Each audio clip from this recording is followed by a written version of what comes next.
Welcome. You made it back to the third part of this amazing story. If you missed the part 1 and 2, the links are in the description of this video.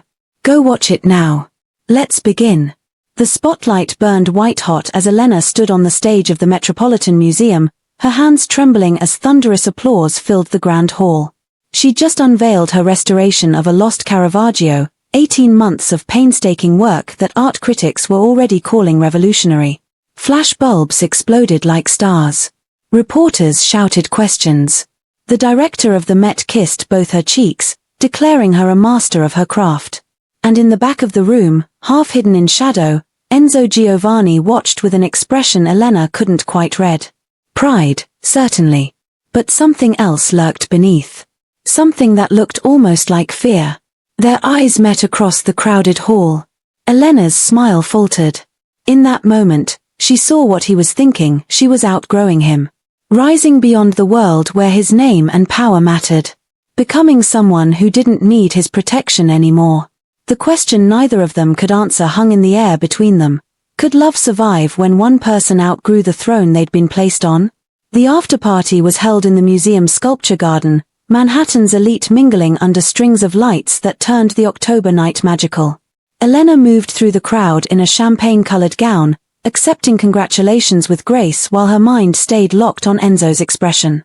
He stood near the Rodin sculptures with his brothers, Antonio holding court with several politicians. Enzo looked devastating in his tailored black suit, but his attention wasn't on the conversations around him.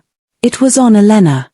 Specifically, on Dr. James Chen, the handsome curator who'd been instrumental in securing Elena's position at the Met, currently standing too close and making her laugh. "Your work is extraordinary," James was saying, his admiration evident. "The way you approached the pigment restoration? I've never seen anything like it. You're rewriting the textbook, Elena." "I had an amazing team," Elena deflected, though pleasure warmed her chest. This was her moment. Her achievement. After months of living in Enzo's shadow, of being known as the Giovanni girlfriend, she was finally Elena Moretti, master restorer, in her own right. "Don't diminish yourself. This was all you." James touched her elbow, a gesture both professional and slightly too familiar. "Listen, there's a project in Florence I'm consulting on. Renaissance frescoes that haven't been touched in 400 years.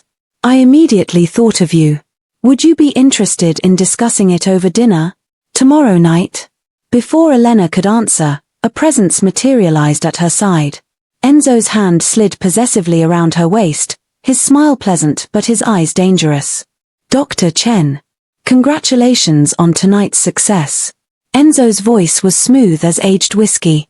"I'm sure the museum is thrilled with the publicity Elena's work has generated." "Mr. Giovanni." James's smile didn't quite reach his eyes. "Yes, Elena's talent speaks for itself. Which is why I was just inviting her to consult on a project in Florence." "Florence." Enzo's grip tightened fractionally on Elena's waist. "How convenient. When were you thinking?" "Next month. Just a week-long consultation." James looked at Elena, pointedly excluding Enzo from the conversation. "What do you say?" Elena felt the tension radiating from Enzo like heat. Part of her wanted to refuse just to ease that tension. But another part, the part that had fought so hard to be taken seriously in her field, bristled at the idea of letting his jealousy dictate her career. "Send me the details," she said, her voice steady. "I'll review them and let you know." James's smile widened. "Excellent. I'll email you tomorrow." He excused himself, leaving Elena and Enzo alone in the crowd. Enzo was silent for a long moment. Then, his voice low enough that only she could hear, "Florence. With him. It's a professional opportunity, Enzo. Is it?" He guided her away from the party, toward a quieter corner of the garden. "Or is it an excuse for him to get you alone in a romantic city? Are you serious right now? On tonight of all nights?" Elena pulled away, anger flashing. "I just had the biggest professional triumph of my life, and you're worried about some imaginary threat from a colleague?" "I'm not worried about him. I'm worried about what comes next." Enzo ran a hand through his hair, frustration evident. "You're rising, Elena. Fast. Opportunities like this will keep coming. Offers that take you further from me, from this world. And eventually, you'll realize you don't need any of it anymore. The protection. The name. Me. The vulnerability in his voice stopped Elena's anger cold. You think I'm going to leave you because my career is taking off? I think you're becoming someone who doesn't fit in my shadow anymore. And I don't know how to step into your light without diminishing it. He looked away. I've spent my whole life being the most powerful person in the room. But tonight, watching you on that stage, you were the sun, and I was just another face in the crowd. It terrified me. Elena's heart clenched. Enzo. Don't. He cut her off gently. Don't reassure me yet. Because this is real, Elena. The question we're both avoiding. Can this work when you don't need me anymore? Before Elena could answer, Sophia appeared with more reporters wanting interviews. Enzo kissed her temple and melted back into the crowd, leaving Elena with questions she didn't know how to answer. Wait. Before we continue, a quick shout out to Maxine Reed. Thank you for your support and engagement on the channel. If you haven't subscribed yet, please do, so you get notified for the next amazing stories. Like and comment. The most liked comment will get a shout out in the next story. Now let's continue. The next 3 months were a masterclass in beautiful tension. Elena's career exploded, cover stories in art review, consulting offers from museums worldwide, invitations to lecture at prestigious institutions. She was no longer Enzo Giovanni's girlfriend who restores art. She was Elena Moretti, and her name meant something entirely separate from his. And Enzo was struggling. Not obviously. To the outside world, he was supportive, showing up to her gallery openings, praising her work, introducing her to useful contacts. But Elena saw the cracks. Saw the way his jaw tightened when other men's attention lingered too long. Saw the carefully controlled frustration when her travel schedule meant days apart. Saw the fear he tried to hide when she talked about future projects that would take her away from New York for months at a time. It came to a head on a freezing December night. Elena had just returned from a week in London consulting on a Titian restoration. She was exhausted, jet-lagged, and missing Enzo desperately. She found him in his art studio, painting with vicious strokes, classical music playing too loud. "You're home," he said without turning around. "How was London?" "Successful." "Exhausting." Elena set down her bags, studying the canvas he was working on. Dark colors, violent movement, barely controlled chaos. "Enzo, what's wrong?" "Nothing's wrong. Your career is soaring. Everything's perfect. Don't do that. Don't shut me out with pleasantries." She moved closer, forcing him to face her. "Talk to me." Enzo set down his brush with precise care. "You were supposed to be gone 3 days. It turned into a week. I called twice. Both times you were too busy to talk for more than 5 minutes. Because I was working. You know what these consultations are like." "I do. And they're going to keep coming.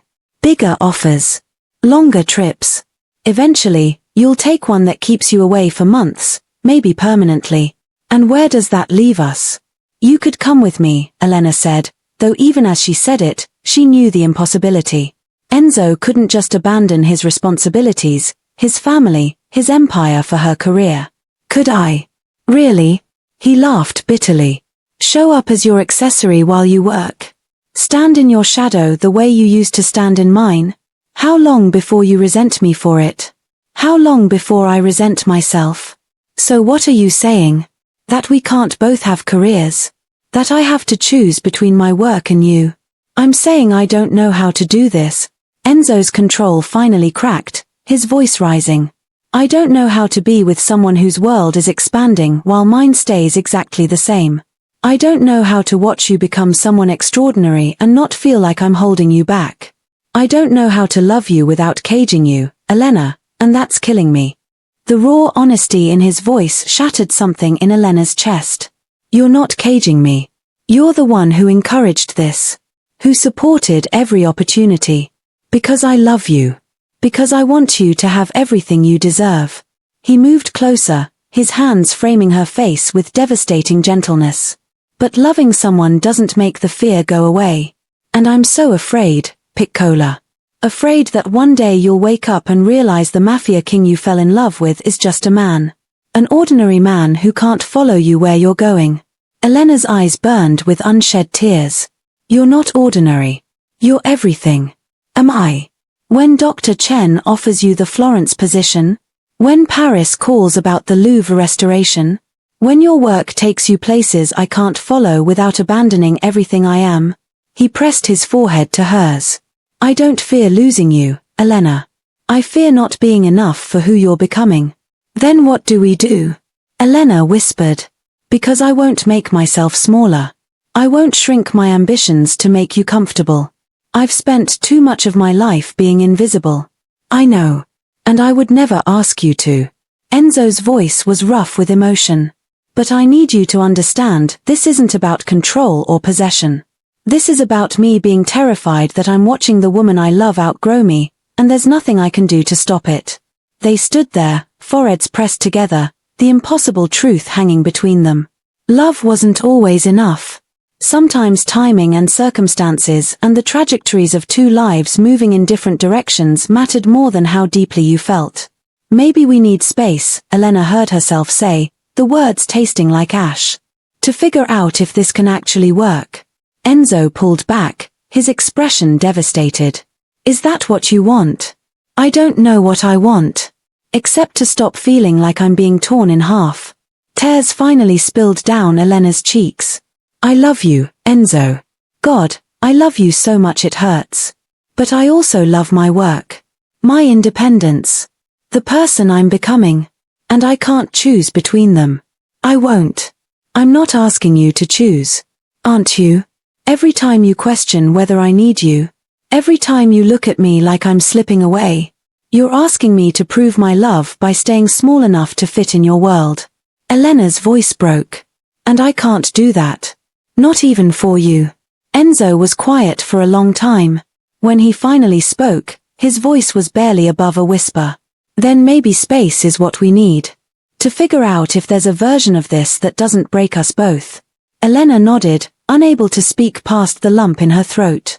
She gathered her bags and left, each step away from him feeling like dying. That night, alone in her newly rented apartment in Soho, a space of her own she'd gotten specifically to prove she could exist independently, Elena cried until she had nothing left. The next 2 months were torture. They saw each other occasionally at family dinners, at industry events, careful and polite like strangers. Elena threw herself into work, accepting every project, every travel opportunity, trying to prove to herself that she didn't need him. That she could be whole on her own. But every achievement felt hollow without Enzo to share it with. Every triumph was tainted by his absence. She'd wake up reaching for him and find cold sheets. She'd have a funny thought and pull out her phone to text him before remembering they were taking space. Enzo wasn't doing any better, according to Isabella. He's miserable, his sister reported over coffee one February afternoon. Barely eating, working himself into the ground, snapping at everyone. Papa's worried. We all are. He's the one who agreed we needed space, Elena said, though the words lacked conviction. Because you suggested it. Because he loves you enough to let you go if that's what you need. Isabella leaned forward. But here's what I don't understand, why are you both so convinced that love and independence are mutually exclusive? Why can't you have both? Because his world requires proximity, loyalty, being there. And my career requires freedom, travel, flexibility. How do we reconcile that? By choosing each other anyway. By figuring it out together instead of running away scared.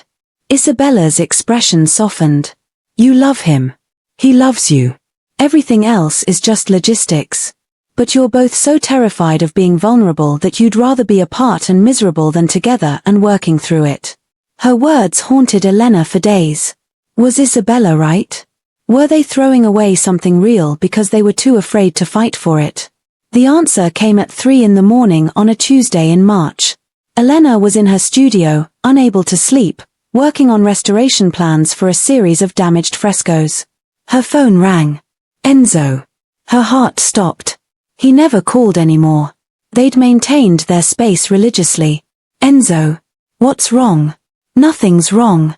Everything's wrong. I need to see you. His voice was rough, urgent. Please, Elena. I'm outside your building. Can I come up? Elena buzzed him in without thinking, her heart racing. When he appeared at her door, he looked wrecked, hair disheveled, dark circles under his eyes, his shirt wrinkled like he'd been wearing it for days. What happened? She demanded. I can't do this anymore. Enzo stepped into her apartment, his presence filling the small space. The space. The distance. Pretending I'm okay without you. I'm not okay, Elena. I'm falling apart. Enzo. Let me finish. Please. He took a shaky breath. You were right. About everything. I was asking you to prove your love by staying small. By fitting into my world instead of building one we could share. I was so afraid of losing you that I was pushing you away. And that's on me. Elena's eyes burned. I wasn't fair either. I was so desperate to prove my independence that I was running away from the best thing that ever happened to me. These 2 months without you have been hell. Absolute hell. Enzo moved closer, his hands trembling as they reached for her. I don't care about the logistics. I don't care if you travel for work. I don't care if your career takes you to the other side of the world. I'll figure it out. We'll figure it out. Because being apart is worse than any compromise we'd have to make. What are you saying? I'm saying I love you. Not in spite of who you're becoming, but because of it. You're brilliant and ambitious and you light up every room you enter. And I don't want to dim that light or stand in its shadow. His voice dropped to a whisper. I want to stand beside you. If you'll still have me. Elena couldn't speak. She just pulled him close, kissing him with 2 months of pent-up longing and love and relief. Enzo kissed her back desperately, his hands in her hair, their bodies pressed together like they could make up for lost time through proximity alone. When they finally broke apart, both breathing hard, Elena rested her forehead against his. I missed you so much. Never again, Enzo vowed. No more space. No more running. We work through things together or not at all. Together, Elena agreed. They spent the rest of the night talking. Really talking. About fears and expectations and what a future together could actually look like. Enzo proposed solutions. He could travel with her sometimes, use technology to stay connected, restructure some of his responsibilities to allow for flexibility. Elena offered compromises too, planning her travel better, making sure they had dedicated time together, including him in her professional world more intentionally. It wasn't perfect. There were still concerns, still logistics to work out. But for the first time in months, Elena felt hope instead of fear. 3 months later, Elena stood in the ruins of an old church in the Italian countryside, commissioned to assess potential restoration work on the frescoed ceiling. She'd been in Italy for 2 weeks, the longest she and Enzo had been apart since their reconciliation. But they'd made it work, video calls every night, constant messages, Enzo flying over for a weekend in the middle. He was supposed to arrive tomorrow. Elena couldn't wait.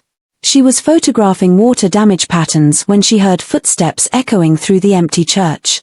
She turned, expecting her assistant, and found Enzo instead. You're early, she said, surprised and delighted. I thought you weren't coming until tomorrow. I couldn't wait. Enzo moved through the church with purpose, his eyes fixed on her. He looked different somehow. Nervous. Determined. Is everything okay? Everything's perfect. Or it will be. If you say yes. Enzo stopped a few feet from her, his hands in his pockets. Elena's heart began to pound. Enzo. These past few months, working through our issues, figuring out how to build a life together instead of forcing each other into shapes we don't fit, it's been the hardest thing I've ever done. His voice was steady, but Elena could see his hands shaking slightly. But also the best. Because I learned something crucial. I learned that loving you doesn't mean owning you. It means celebrating you. Supporting you. Standing beside you, not in front of you. He pulled his hand from his pocket. In it was a ring, not offered, just held. A simple band with a single perfect diamond, elegant and understated. I don't want to cage you, Elena. I don't want to save you. You don't need saving. Enzo's voice roughened with emotion. I just want to walk beside you. If you'll choose me. Every day. For the rest of your life. Then he knelt. Not in dominance. Not in performance. But in genuine supplication, his eyes meeting hers with devastating vulnerability. Elena Moretti, will you marry me? The world stopped. Elena stared at this powerful man kneeling before her in an abandoned church, offering her not protection or possession, but partnership. Equality. Love without conditions. Yes, she whispered. Then louder, yes. God, yes. Enzo's smile was brilliant as he stood, sliding the ring onto her finger with shaking hands. Then he kissed her, soft and sweet and full of promises. I love you, he murmured against her lips. My equal. My partner. My choice. I love you too. Every stubborn, overprotective, surprisingly vulnerable part of you. They stood in that church holding each other as dust motes danced in the light streaming through broken windows, two people who'd almost lost everything learning to choose each other instead. The wedding was planned for late September, at Antonio's family vineyard in Tuscany. Elena insisted on keeping it intimate, just family and close friends. No political associates. No business obligations. Just the people who actually mattered. The night before the wedding, Elena couldn't sleep.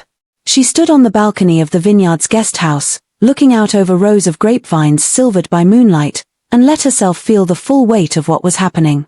Tomorrow, she would marry Enzo Giovanni. She would join her life with a man whose world was dangerous and complex.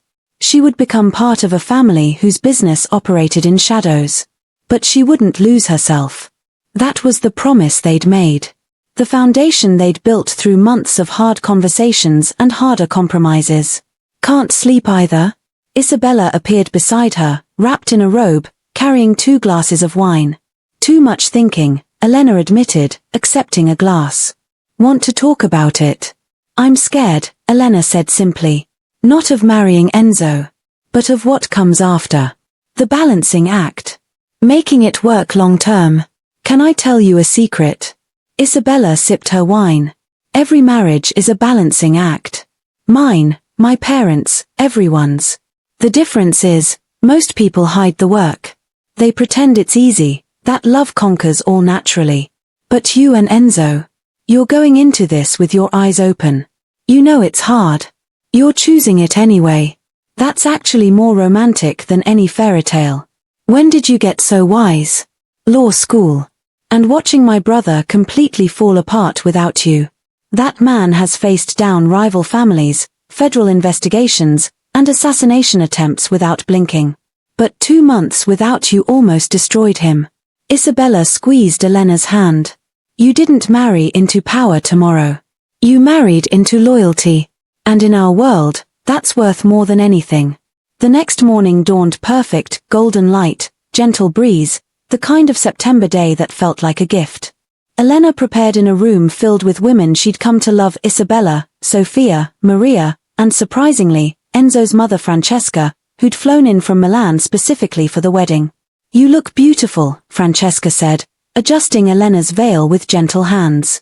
The dress was a blend of traditions: Italian lace with African-inspired beading, modern in cut but timeless in elegance.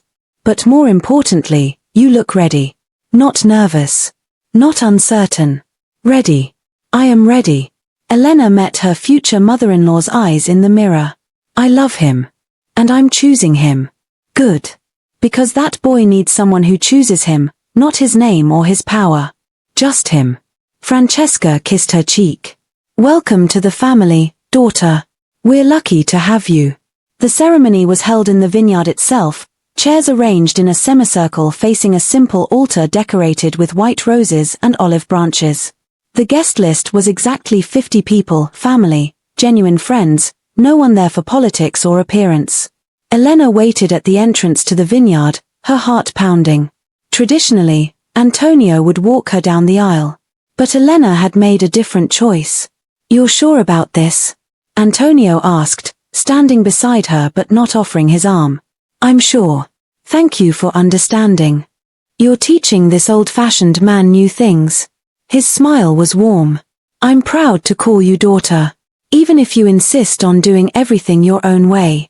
Music began, a string quartet playing something classical and beautiful. The guests stood. And Elena walked down the aisle alone. Not because she had no one to give her away, but because she belonged to herself. She was giving herself to Enzo, not being given by anyone else. It was a statement, a declaration of the independence she'd fought so hard to maintain. Enzo waited at the altar in a charcoal suit, his brothers flanking him. But Elena only had eyes for him. For the way his expression transformed when he saw her. For the love and pride and slightly awed wonder that crossed his face. She reached him, took his offered hands, and smiled. "Hi," she whispered. "Hi yourself." His voice was rough with emotion. "You're breathtaking." The priest began, but Elena barely heard the words. She was too focused on Enzo's face, on his hands holding hers, on the moment itself. Then it was time for vows. Enzo went first, his voice carrying across the vineyard. "Elena, I promise to never dim your light, only stand where it reaches me. I promise to support your dreams even when they scare me. I promise to love you not for who I want you to be, but for exactly who you are. Every ambitious, independent, stubborn part of you. I choose you. Every day. For the rest of my life." Elena's eyes burned with happy tears. Then it was her turn. "Enzo, I choose you not because I need protection, but because I choose love. I choose partnership. I choose the man who kneels before me with vulnerability instead of demanding I kneel before him. I promise to build a life with you, not just fit into yours. I promise to love you fiercely, honestly, and without reservation. You're my equal. My partner. My choice. Today and always." The priest pronounced them married. Enzo kissed her before the words were even fully out, pulling her close and kissing her like they were the only two people in the world. Applause erupted. Isabella wolf whistled. Antonio wiped suspiciously bright eyes. The reception was held under string lights in the vineyard, long tables laden with Italian food and wine that flowed like water. Speeches were given, Marco's hilarious, Isabella's touching, Antonio's surprisingly emotional. "Elena didn't marry into this family," Antonio said, raising his glass. "This family belongs to her now. She's changed us. Made us better. Reminded us that strength isn't just about power, it's about partnership. About choosing someone every day, even when it's hard. Especially when it's hard." He looked at Elena directly. "You do not belong to this family, daughter. This family belongs to you. Thank you for choosing my son. For choosing all of us." The first dance was to something slow and Italian, Enzo holding Elena close as they swayed under the stars. "Happy," he murmured into her hair. "Impossibly so." Elena tilted her head back to see his face. "Are you? No regrets about marrying someone who'll probably spend half her time traveling the world?" "My only regret is not doing this sooner." He kissed her softly. "You're stuck with me now, Piccola. For better or worse. Mostly better, I hope. Definitely better." They danced until their feet hurt, laughed until their faces ached, celebrated until the stars began to fade toward dawn. Elena looked around at the people who'd become her family, at the man who'd become her husband, at the life they were building together despite all the reasons it shouldn't work. This wasn't a fairy tale. It was real, messy and complicated and requiring constant effort and compromise. But it was theirs. Built on honesty and choice and love that expanded instead of constraining. As the last guests filtered away and the staff began cleaning up, Enzo pulled Elena aside, leading her through the vineyard to a quiet spot overlooking the valley. "I have something for you," he said, producing a small wrapped box. "Another gift. You already gave me this." Elena held up her left hand, the ring catching moonlight. "This is different. Open it." Inside was a key. Old, ornate, attached to a tag with an address in Florence. "What is this?" "A studio. In Florence. Near the Uffizi." Enzo's eyes were bright with excitement and nervousness. "I know you have your space in New York. But I also know Florence has been on your list of cities to work in. So now you have a base there. 4 projects. For when you need to be in Italy for extended periods." "Enzo, this is too much." "It's not. And before you argue, I have a confession. He smiled sheepishly. I've been restructuring some of my business operations, delegating more to my brothers, setting up systems that let me work remotely when needed. Because if you're going to be traveling for your career, I want to be able to come with you sometimes. Not always, we both need our independent time. But sometimes. If you want me. Elena's throat tightened with emotion. You restructured your entire empire so you could travel with me? I restructured my priorities. My empire can run without me hovering over every detail. But my marriage. That requires presence. Effort. Showing up. He cupped her face. You're my priority, Elena. Everything else is just logistics. I love you, Elena whispered, kissing him deeply. So much. Even when you're being ridiculous and over the top and buying me entire studios in foreign cities. Get used to it. I plan to spoil you for the next 60 years. At least. They stayed there as dawn broke over the Tuscan hills, two people who'd fought through fear and doubt to find something real. Something that didn't require either of them to be smaller or different. Something built on choice and effort and the radical decision to keep choosing each other, day after day. Later, as they prepared to leave for their honeymoon, 2 weeks in the Greek islands with strict instructions to both families that they were unreachable, Isabella pulled Elena aside. You did it, she said simply. You didn't marry into power. You didn't get rescued or saved or absorbed into the Giovanni empire. You married my brother as an equal, and you're still completely yourself. That's revolutionary, Elena. For our family. For our world. I just refused to be less than I am. Exactly. And Enzo loves you for it. He needed that. Someone who wouldn't shrink. Isabella hugged her tightly. Thank you for being stubborn enough to keep being you. As Elena and Enzo drove away from the vineyard, married and heading toward whatever came next, Elena thought about the journey that had brought them here. The revenge kiss at a gala. The dangerous courtship. The threats and fear. The success and jealousy. The temporary separation. All of it necessary to build something strong enough to last. What are you thinking? Enzo asked, glancing over at her. That I wouldn't change anything. Every hard moment, every fight, every time we almost gave up, it was all necessary to get us here. Here being married and heading to Greece. Here being married, equals, and completely ourselves while still being together. Elena took his hand. That's the miracle, Enzo. Not that we fell in love, but that we figured out how to stay in love while both becoming more of who we're meant to be. Enzo brought her hand to his lips, kissing her knuckles. To the rest of our lives, then. Complicated and messy and absolutely perfect.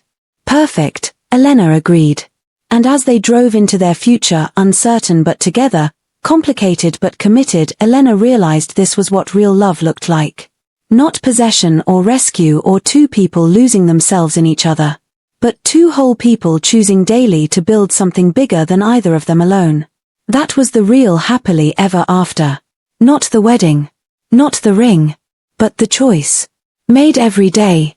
In big moments and small ones.